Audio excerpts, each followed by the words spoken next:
কথা মনে হয় বুঝাতে পারিনি। এটাকে বলা হয় চিন্তার যুদ্ধ, এটাকে বলা হয় চিন্তা আদর্শের যুদ্ধ। আমি আফগানিস্তানে ঢুকে, সৌদিতে ঢুকে জোরপূর্বক বোরখা খুলতে পারতেছি না, জোরপূর্বক উলঙ্গ করতে পারতেছি না, তাহলে দরকার নাই জোর করার। চিন্তার যুদ্ধ শুরু করো। যেই চিন্তার কারণে, যেই আদর্শের কারণে ওই মেয়ে বোরখা পরে, ওই আদর্শ, ওই চিন্তাকে তার মাথা থেকে বের করে ফেলে দাও এবং সেই জায়গায় এমন চিন্তা, এমন আদর্শ প্রবেশ করাও যেন ওই মেয়ে নিজে থেকেই বোরখা খুলে ফেলে দেয়। এটির পিছনে তারা তাদের সকল অর্থ, টাকা পয়সা সবকিছু ব্যয় করতেছে। যত নাটক, যত সিনেমা তৈরি হয় সবকিছু অবৈধ সম্পর্কের উপর ভিত্তি করে তৈরি হয়।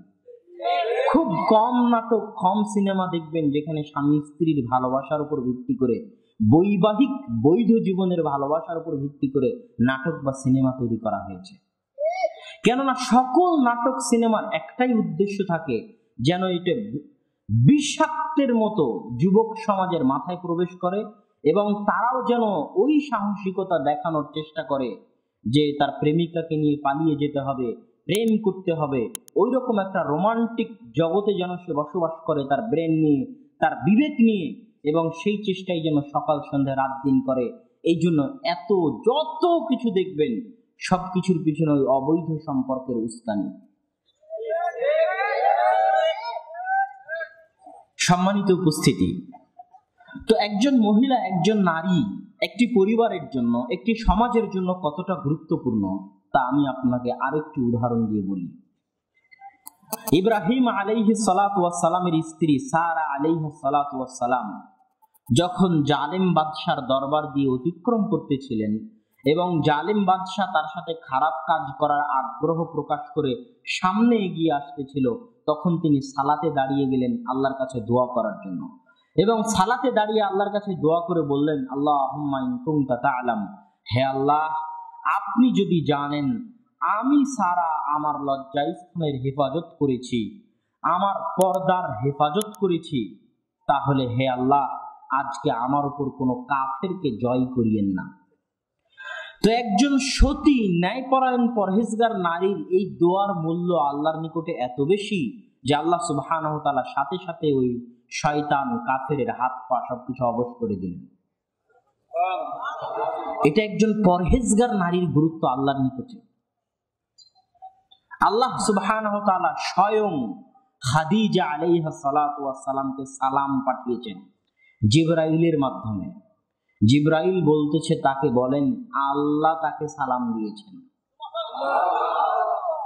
কেন?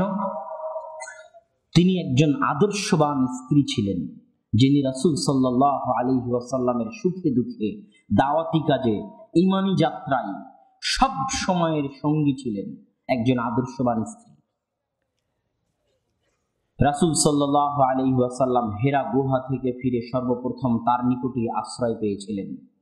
তিনি তাকে উৎসাহ দিয়ে বলেছিলেন, আল্লাহ আপনাকে ধ্বংস করবেন না, আল্লাহ আপনার ক্ষতি করবেন না, এটা হতেই পারে না, আপনি নিশ্চিন্ত থাকেন। তিনি সর্বপ্রথম ইসলাম গ্রহণ করেছিলেন, আল্লাহ রাসূলের প্রতি ঈমান আনয়ন করেছিলেন। এটা একজন নারীর ভূমিকা। একটা নারী হয় মালিনীর মতো।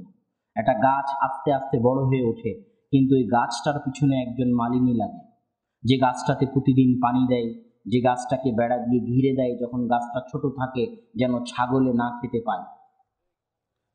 এই যে গাছটাকে পানি দিয়ে, গাছটাকে বিষ দিয়ে, গাছটাকে বেড়া দিয়ে ঘিরে আস্তে আস্তে যে বড় করে তুললো, এই লোকটাই মালিনী। একটা পরিবারে এইভাবে পানি ঢালে, জল ঢালে, একটা সমাজে এইভাবে পানি ঢালে, জল ঢালে, মালিনীর ভূমিকা পালন করে মা এবং বোনেরা। এই জন্য তাদের গুরুত্ব অপরিসীম এবং সীমাহীন।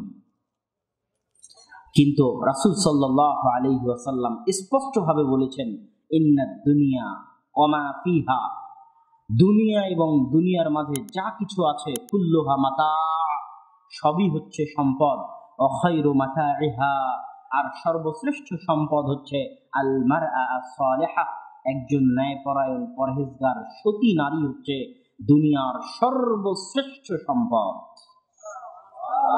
কিন্তু আমাদের মা এবং বোনেরা এই গুরুত্বটা বুঝে না। তারা নিজেদেরকে পণ্য দ্রব্য বানিয়েছে। আমি মা বোনদের উদ্দেশ্য করে বলতেছি, তারা নিজেদেরকে পণ্য দ্রব্য বানিয়েছে। এই যে বোতলটা, এটা পণ্য দ্রব্য। পণ্যদ্রব্য তাকে বলা হয় যার দাম লাগানো হয়, যাকে দরদাম করে কিনা যায়। এটার দাম 5 টাকা, না ভাই 6 টাকা, না ভাই 4 টাকা, এই যে দরদাম করে যাকে কিনা যাচ্ছে তাকে বলা হয় পণ্যদ্রব্য। আদম সন্তান পণ্যদ্রব্য নয়, এটা আদম সন্তানের সম্মান।